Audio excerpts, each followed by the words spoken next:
good afternoon. Thank you very much for joining. Really looking forward to today's session, something a bit different from my perspective, but something that I think we should all be passionate about, and that's solar energy. I was looking at the stats the other day. We seem to still have more power cuts in South Africa than you have in the Ukraine, which is just completely balmy.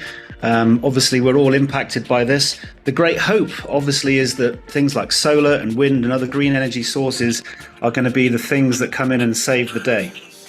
So on today's call, I'm actually hoping that we're going to go and learn a lot about that, because I think we've got two ideal people to go and tell us what is actually going on. My fantasies may not be the reality of what's happening. First up, we've got Jaco, Head of Corporate Venturing at Standard Bank, CIB, and also someone that's heavily involved in a business called Power Pulse within Standard Bank. So they're on the front line of seeing what businesses are doing and trying to convert into this green energy economy. And then our other guest, Professor Midgley, climate change researcher, one of the top 200 climate influencers in the world, as per Reuters, and the acting director of the School of Climate Studies at Stellenbosch Uni. So with that, Guy, welcome. Jaco, welcome. Hi, Colin. Now, before I kick off with the first question for all the attendees that are dialing in, firstly, please ask your questions on the chat. In fact, if some of you could try to post something, because I always forget to turn it on, at least if I don't see anything in the next couple of seconds, I know I've got to go and do something. And if you want to go and post it as well in the Q&A side of things, I can sometimes pick those up a little bit quicker. But actually, this call is really for you guys. So I think you've got better questions than I've got. So as we're going through this, please just go and ask your questions, and I'll try to get as many of them as possible. All right, Guy, you've just got back from COP27. Now, what I've seen on the news has been relatively subdued.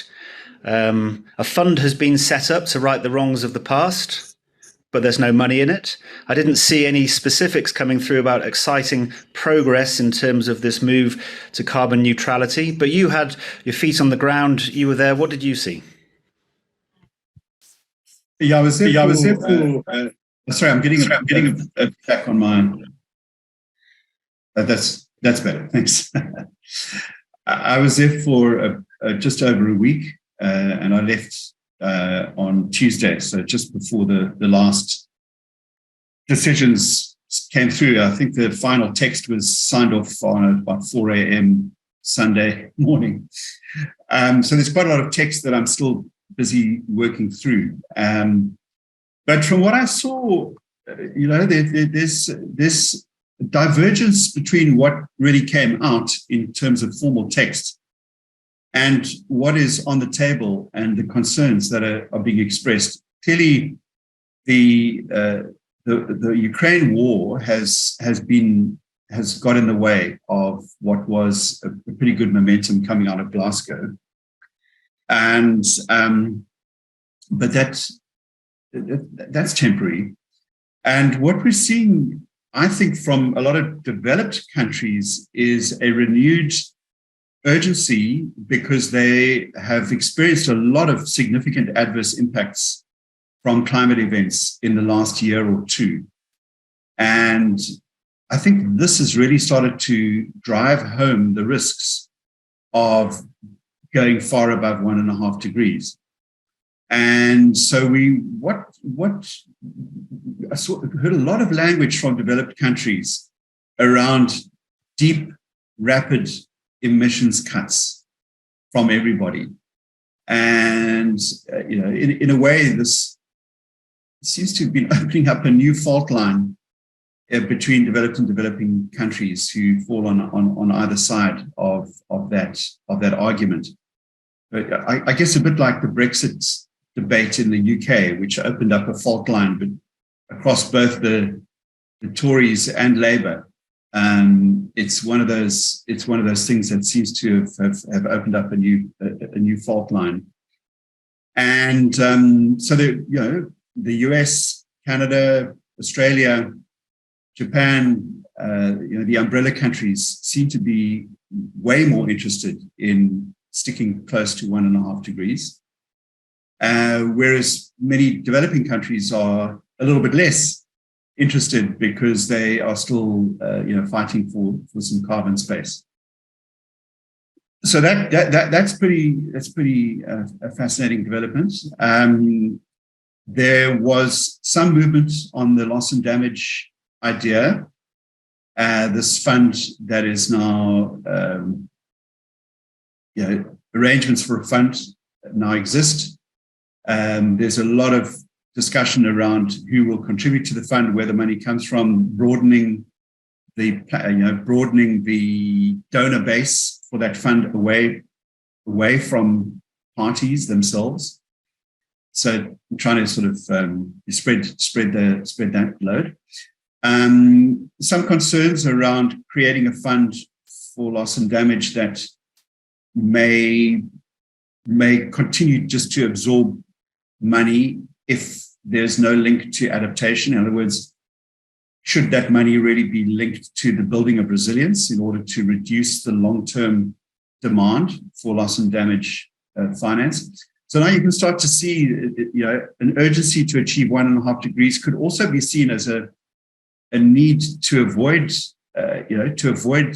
from developed countries the need for excessive loss and damage claims, because that also comes into play.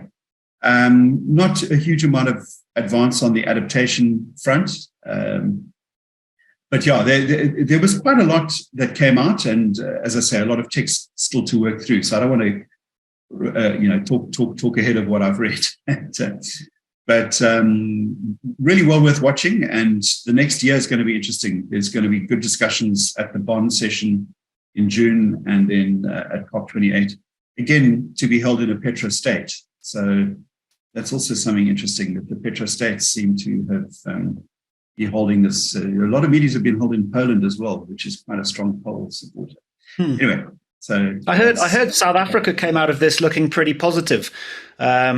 We presented the Just Energy Transformation Investment Plan, and from what I've been doing and a little bit of research coming into this seems to have gone down incredibly well, and lots of other countries are actually using this as a template to see if they can adopt in a similar sort of way. Was that your sense?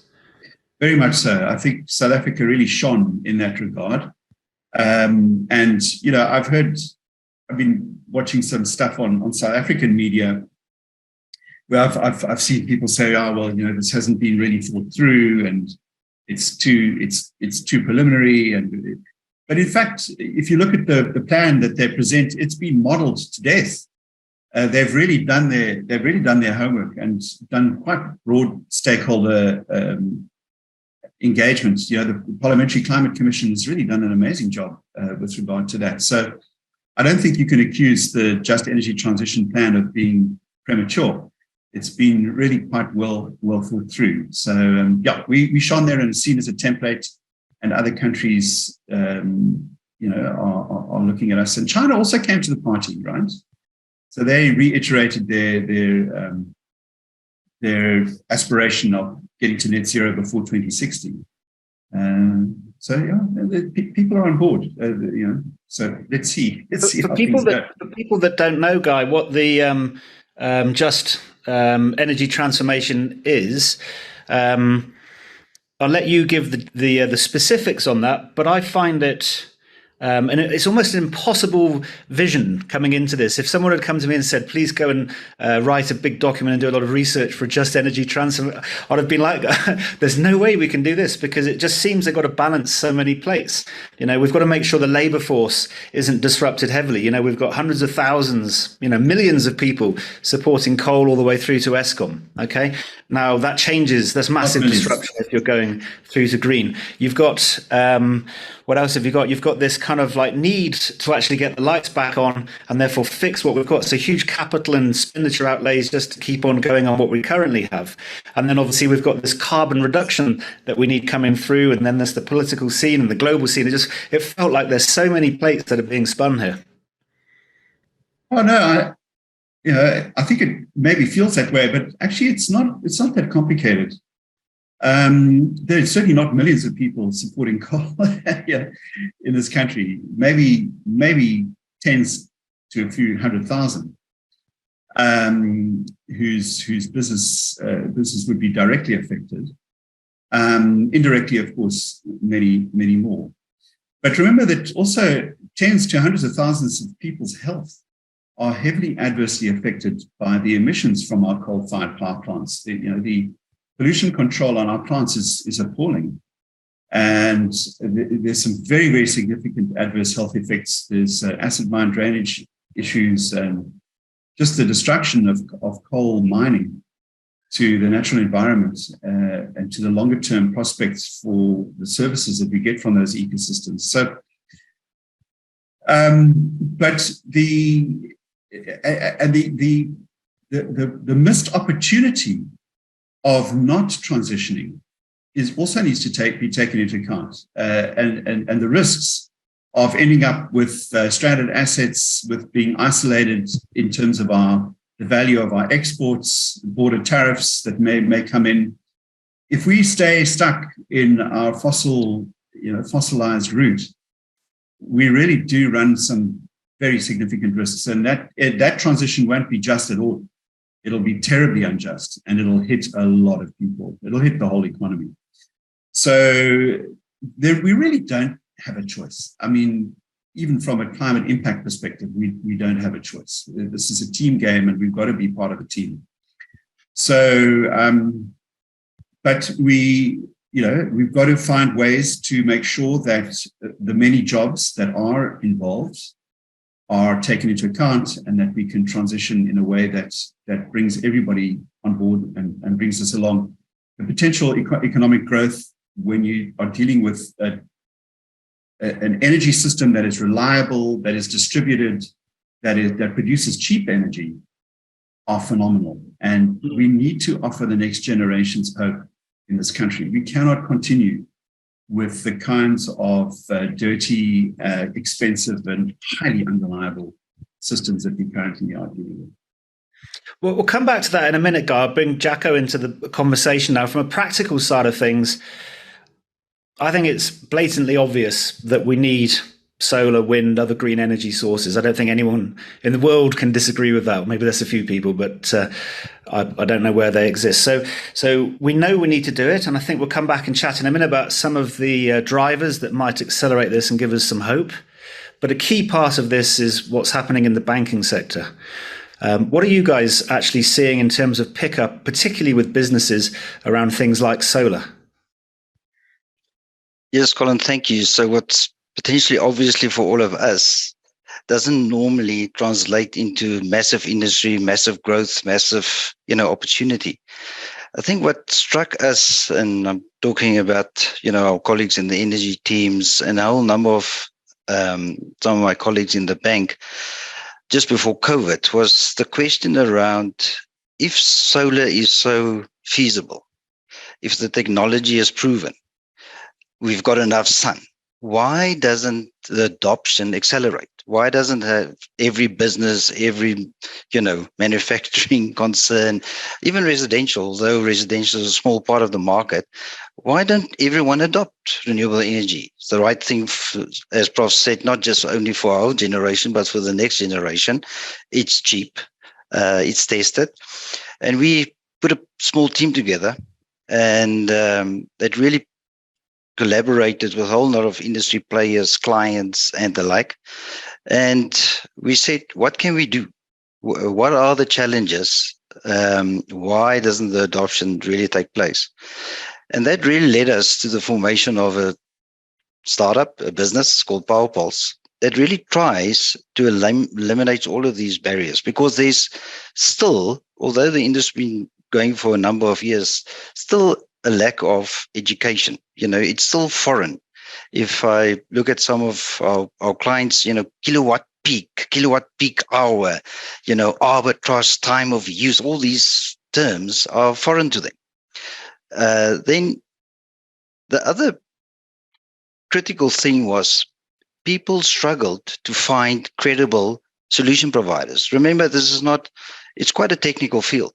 A lot of engineers leave varsities with no solar education. It is a technical field. And the more complex any organization is on their energy requirements, the more you really require specialist skill. So people found it difficult to find credible solution providers. It's difficult to make a decision. And then lastly, it is always a question of, yes, it's affordable, but can I fund it? Because, I don't want to put my financial resources because I've got competing priorities. And this is really what PowerPulse tries to do. It tries to connect energy users to credible solution providers. We make sure that these credible solution providers really understand the energy requirement, and then most importantly, have a suitable solution. And this suitable solution obviously needs to make economic and be feasible. And our experience is that most of our clients do fund these investments. It's still an investment decision. And we've seen, the last year or so, quite an interesting shift in people's ability to make decisions, also have confidence. And as the momentum is picking up by the adoption, it just requires one or two corporations within the industry to say, listen, here's the benefits. They can tell the tale, and they can really have a endorsement of sort of the movement to really endorse a decentralized, distributed system, which are really, demand driven, and much more, sustainable for the economy. So the market has been incredibly supportive. These big challenges can never be solved in isolations. You need government, you need everyone to participate. And I must say, all our solution providers that we're trying to connect has been really responsive. We've seen early adoption in obviously manufacturing, high energy users, definitely agriculture, which is either agro-processing.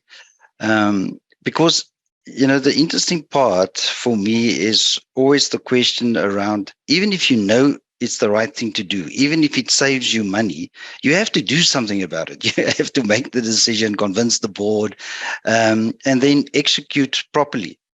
And luckily, I think with the credibility of our solution providers, obviously the bank, providing funding and the like, we've been able to help clients in their journey.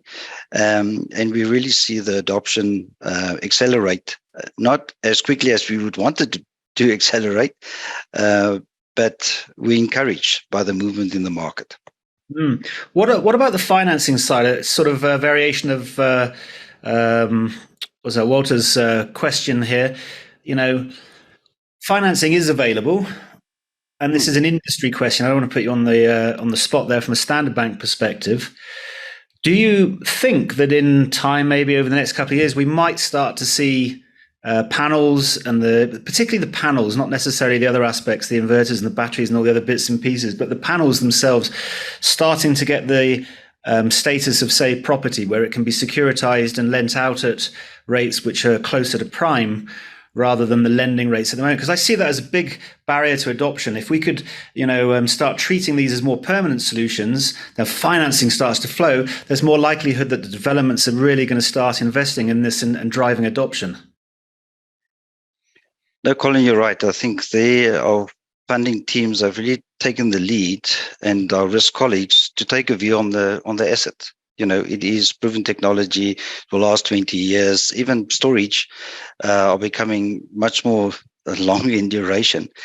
So I think that's not a problem. I think it was always the tenor, and that's just a normal banking thing. It's very difficult for banks, to extend tenor and run the liquidity risk and the mismatch. So I must say we've been able to help clients with, 10-year funding, which is very,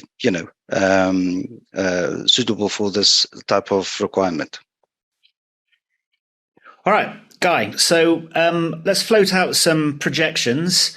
They might be a little bit fanciful. I'm hoping to get your viewpoint in terms of where reality actually is. One of the posts that I did in the build up to this, I've really enjoyed following organizations like Singularity University and, Peter Diamandis and these guys. And they've got wild projections for most people in terms of where we should be seeing solar going. So statements like solar is already the cheapest energy source on the planet. If we look at the past 20 years, we've been seeing exponential declines in price, exponential improvements in the storage to cost ratios on the battery side of things. 2018, I think I saw stats that China had literally doubled the amount of production of batteries coming onto the market.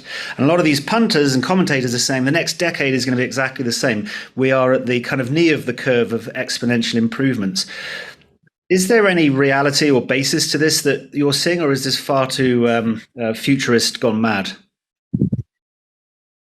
No, I think there's a very strong basis. Once the cost curve hits a certain point, the adoption of a new technology is essentially unstoppable, and it just will happen as long as the resources are available. The resources to build the stuff, to build the panels, to build the batteries, etc. There's also a huge push for cheaper battery technology made from less rare earth minerals and other forms of batteries.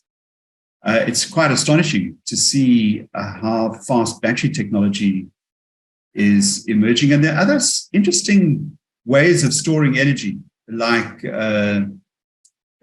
physical spinning weights that are balanced and spin up during the day and then gradually spin, build up momentum and then spin down during the night. The use of gravity, well, we use gravity with water, right? But there are other ways of using gravity to store solar. Cape Town uses gravity and water to keep itself 2 load shed stages above the rest of the country. So the issue is that there's been an incredible pushback against investment in these technologies for the last 20, 30 years. That's been pushed by fossil fuel interests. If we'd invested the kind of money that has been invested into fossil fuel exploration, into renewables, we would have been on renewables 10 years ago. This is the appalling truth of what has been happening. We've basically been cheated out of a safe future by these interests. And it's wrong.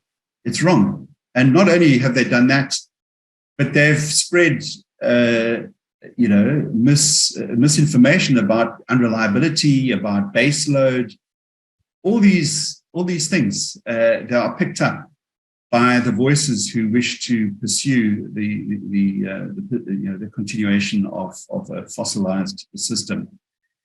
So it's unstoppable in my opinion. Electric cars, by 2030, 2035, electric cars. South Africa better start building electric cars, because otherwise we're just not going to be exporting motor cars anymore. It's really, really important that we get ahead of this curve. It's not fanciful. It's an economic reality, and actually it happens faster than you think, and it can really catch you off sides. If you look at some of the work on the adoption curve, once it goes very, very fast, and then you can be left in the dust. So this idea of Colin, go on. Sorry, Jaco, go on. Sorry, Colin. I just wanted to support the Prof. I really think that the next decade will be the decade of storage. I was at the Sunny Award, the industry awards the other day, and I was so proud. 2 of the winners in different categories was 2 battery companies. One is Freedom Flow. This is a company that 10 years ago took a punt on lithium ion. They employ 300 people. Maybe some people on the call would recognize the brand name Light. And a fascinating South African story. They actually cracked the Jeep Cherokee sort of EV and then started this battery company. I mean, you're talking about new metals being used for storage. Another winner was the company called Bushveld Energy. And they use vanadium, obviously a storage is more for bulk and the like, but two wonderful South African stories that, yes, we can't make panels competitively, but surely, we've got the ability to produce local storage solutions that can really change our market and change the continent. Yeah. I'll also say that there's a lot of development in panels as well, where just some simple things that, for example, there's a research on new films that you can put on top of your panels that take energy wavelengths that are currently not really being captured by the panels. They convert them to a lower energy status, and then they go through the panels. And you're bopping up the efficiency from just under 30% to more than 40%, a little bit higher. My gosh, you'd be amazed. I mean, I've got a solar system on my house. I fill my batteries by lunchtime on most days. If I had an electric car, if I could afford to buy an electric car, I would have an electric car in my garage and I would charge that thing. I wouldn't even have to go to the petrol station. I would be basically almost free of fossil fuel. But we're held back because the import duties and the cost of these things. But man, it makes a lot of sense, and it's freedom. It's very interesting. It's insane in some ways. I mean, I forget, was it Volkswagen who were grumbling in the press the other day that they need certainty because they want to know if they're going to have the go-ahead to actually have an electric car policy here in South Africa. Otherwise, they're literally going to take their manufacturing overseas, which is going to be a massive loss, for us. So it feels inevitable, but what do we need to do to actually speed this up? My sense is that if the government don't support this, then it's going to kind of happen anyway, unless they put in some really draconian legislation to try and block and prevent. So if you don't have support, you can't, for example, have an energy grid where you can supply back, which is obviously a key benefit. You won't be able to go and finance at rates. It won't be a territory that some of the bigger external companies want to invest into. And therefore, we won't be going at the speed that we could. But from what you said, we're still going to go at speed because the cost dynamic, that cost curve is coming down so quickly, it's absolutely inevitable. What sort of stuff has to happen to enable this? At some point, they're going to sit there and go, look, it's a flood, it's coming. We can't push it back anymore. We may as well try to go and bring in. What type of policy changes and legislative changes do you think need to happen to move this forward quicker, Guy? Well, I think the just energy transition is an attempt to get ahead of the curve and to say if we want to prevent, because one of the things that could happen is that this could really could exacerbate inequality. So you find that people with higher incomes are installing solar, getting the electric cars, and really benefiting from this transition, while others are not. And that's not an outcome we need. Solar energy, wind energy, renewables has the real potential to strongly reduce inequality in a country like ours. And that is a massive opportunity. Increase health outcomes right across the board. Reduce the cost, one of the biggest costs in production, energy, to reduce that. And also one of the things that a national renewable grid has to run in excess. It is cheap, so it's not expensive to run in excess, but you do run in excess because you want to have buffer in place. Now then the question becomes, well, what do you do with the excess? You can do some really interesting things. You can desalinate seawater because you've got excess energy. What does that set free? We're a water-limited country. Could we start looking at using excess solar when we have a fully, or excess energy when we have a renewable grid to do useful work that would reduce other stresses and limitations on our economy? We could grow food in new ways, in highly productive and efficient ways. So, it's very difficult to predict, but it opens up a massive amount of opportunity, new jobs, new kinds of employment, even new designs for cities. You combine this with artificial intelligence and solar batteries. There are some states in the US where Tesla has been has basically built virtual power stations by connecting people who have Tesla batteries in their houses. They connect in a grid together, and that system is intelligent enough to say, okay, everybody on our grid has excess energy, and the grid is short of energy, so we're going to sell to the grid. So those people are now making money because they're part of a virtual power station. That is something that becomes available. So, cheapers, people. I mean, there's so many opportunities here, and it's high tech, it's clean, and it's just some great jobs and opportunities going. It just releases so much potential. So, Prof, if I may ask you, sorry, Colin, I just want to ask, Prof, this impact on climate and so on, the decarbonization, I always get the sense people think it's not going to happen to me. It's not going to happen in this country. It's not going to happen in Africa or whatever. It's as if they don't see it. They don't think they should do something about it. Just what's your sense? Because you're talking about the catalyst for change, Colin. I mean, the sustainability, decarbonization is a massive catalyst. And still, I feel, it's really the reliability of energy and power interruption that's driving the growth. But surely, the climate impact is real, and it's real in this country. Oh, well, it's happened to you already. Yeah, I'm sorry to say, it's happening to you.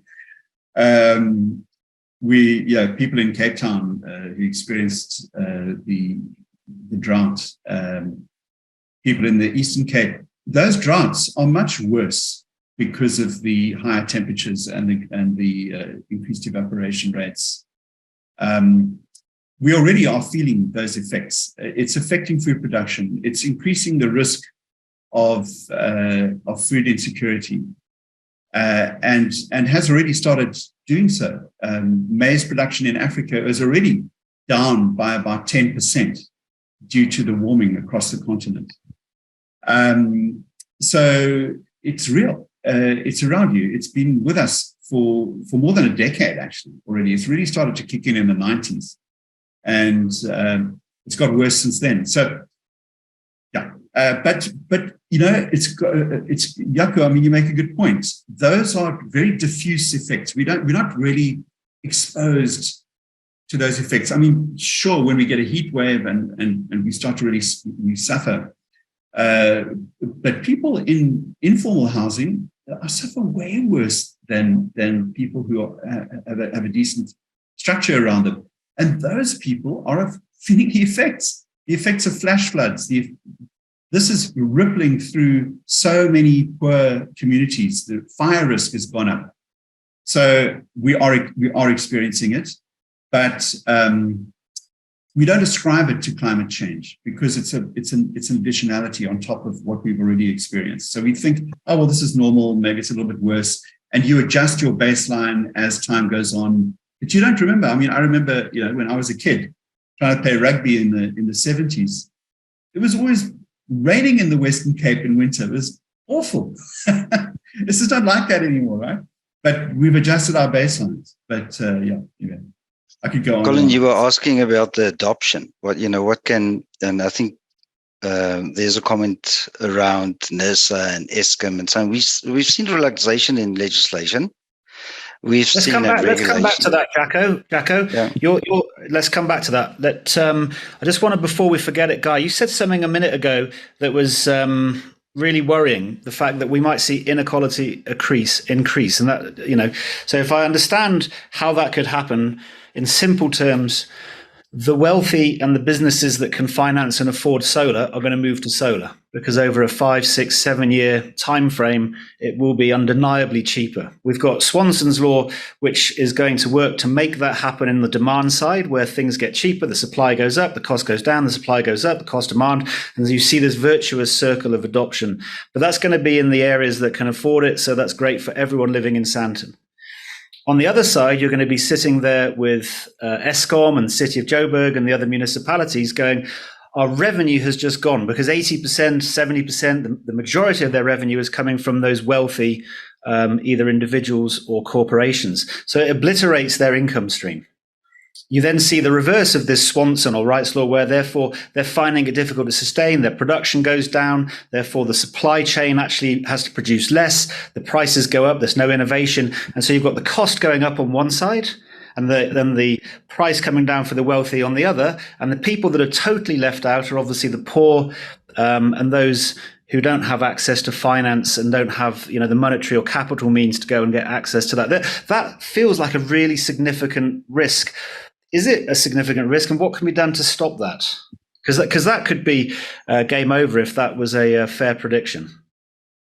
Well, I think this is one of the concerns of government, is that it can lead to the balkanization of South Africa, because once you distribute energy production, you lose the power of central state control, and you can break up the country into sort of energy efficient units. So I can see that's one of the concerns. The other concern is obviously the jobs. So this is what the Just Energy Transition Plan is trying to address, is to get ahead of that challenge and make sure that the benefits are distributed. Remember, the Just Energy Transition has three elements to it. It's the renewable element, but it's also the adaptation element. So there's an element of adaptation built into, and resilience built into the Just Energy Transition, and an element of inequality, addressing inequality. So it's a holistic approach which hits all three really critical buttons that gets you ahead of that challenge. Because what we really need in South Africa is greater equality. With 50% or 40% unemployment wherever it sits, we need to create an economy which is absorbing more and more people into it and giving them livelihoods. Think of the wasted resources that we're sitting with in this country, with so many people unemployed. That is a human resource that is absolutely wasted right now. Countries like the US with 2% unemployment would cry for that availability of labor, but we just ignore it. It's a fiscal choice. It's a policy choice. We've just decided that we'd rather not supply money into the economy and keep those people unemployed. It's just appalling that we've made these fiscal decisions. Anyway, I could carry on at length about this, but I'll stop. Jaco, you were going to ask something or answer something. I think it was. No, I actually wanted to let. Let's just answer that question. I actually wanted to make that comment, Nirsa, because I just want to make the point that. Yeah, sorry. I think we have seen regulatory change, and I think someone made the comment, it's still difficult, to get approvals and the like for and it's true. That's why you have to partner with the right people, to help you in doing so. But I think this whole notion of inequality and the like is valid in some instances, but in some instances we've actually seen, movement like in non-profit organized, like public schools, where they adopt energy and renewable energy because they know if the borehole doesn't, provide water for the sanitation, the school becomes not a pleasant environment for learning to take place. So, this whole notion to have access to resources will, give you a advantage. It's true, but it doesn't stop anyone else from, adopting and from exploring ways to do so. The schools is a wonderful example for me that, are adopting it not only for learning to take place and minimize the impact of load shedding, but also to make their integrated system between sanitation and electricity more robust to provide the educational outcome. I just want to put a punt in here for my colleague, Professor Tinus Boyson at Stellenbosch University. He's doing incredible work on schools, renewable energy, water, security, all these things, looking at different schools from different wealth categories and how to. Anyway, go online and Google Tinus Boyson and his inaugural lecture. It'll blow your mind. It's just so fantastic. Anyway, it's a little punch from Steadies. I'm conflicted now because we've got 5 minutes left, and I want to ask too many questions. But let's pop this one in because you started it. You've opened the door for me. Do you see blockchain and kind of peer-to-peer funding, Guy, becoming a possibility? And what I mean by that for everyone on the call is, I don't know if they're still going. I do remember there was a solar startup in, I think it was Cape Town, and it was a wonderful model because they'd put the solar up on the roofs. It could be schools were part of it, and small industry businesses. But the financing of it was outsourced, or outsourced is the wrong word. It was a meter with crowdsourced effectively with a Bitcoin sort of smart contract. So if you're sitting in the US or the UK, you could invest directly into not just a panel, a component, a part, a fraction of that panel, and your revenue stream would come directly from every time that panel was in use and providing energy for that company. Company happy, massively cheaper than Eskom in terms of funding. It's a lease essentially, and the funding and the international community happy because there's a social investment which you can put funds into and make a reasonable return on. Is that still viable? Do you see that potentially becoming almost a competitor to the banks to go and drive adoption? I hope so. Jaco, I mean, no, it's a wonderful business. It's called the Sun Exchange. It's an innovative way to fund, especially, this whole notion of inequality. But there's wonderful, startups and fintechs in the industry that really wants to make a difference. Friends of ours in Stellenbosch, Togo, is trying to do, something quite radical, really to stimulate the adoption. So there's a whole number of fantastic initiatives really to make it, easier for people not only to invest, to get the generation, but then also thinking about trading energy, thinking about, carbon credits. There's a whole number of wonderful developments that will still take place in this market. Right, 3 minutes left. Guy, a quick one maybe for you. Is it better we use old or gear up old hydropower generation sessions? Let me just read the question. Solar seems to be very efficient. Is there a user case for increasing efficiency of the old hydropower generation stations? Use and revamp old technology rather than invest heavily in this new stuff?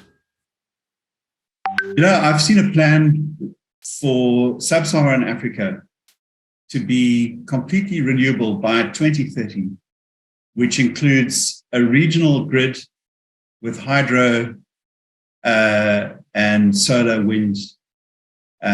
It's quite a phenomenal plan. I mean, it's published in the scientific literature, and this is something that is another important element here. Is if South Africa goes its route, the subcontinent will follow, and we would create a market for our own goods that we would push into the region. And the longer we take faffing around and fiddling around with ancient technologies, the more we miss out on opportunities. I mean, it's like voting for Brexit. You are basically condemning the next generation because of your silly old ideas and your vested interests. So yeah, we've got to talk to the young people and really energize them to understand the potential that sits in the future for this region. It would be incredible, and we need this kind of hope, man. The world is just racked with pessimism, and it gives you the climate hope as well. So we young people need this. They feel the weight of concern around climate impacts for their lives. That's not fair. It's really not fair. Come on, guys. Not fair. Right, last question. We've got the last minute. Do you see any businesses, any particular industries that at some point in the next decade or so would struggle to go and make that switch to solar? There's some today that still need fuel, fossil fuel driven because their energy need is just so vast. But as battery and solar improves, are we likely to get to a stage where there's no industries that won't be able to make that switch to green? I'm hoping the answer is there are no industries because we've run out of time. we could power our whole grid in the region from renewables and have more than enough power for decades to come. So, I mean, that's the beauty of renewables. I mean, obviously, you want to be careful around the other adverse impacts and take care about that. But in terms of capacity and resources, we can do it. So, no, there's no businesses that can't make use of the stuff.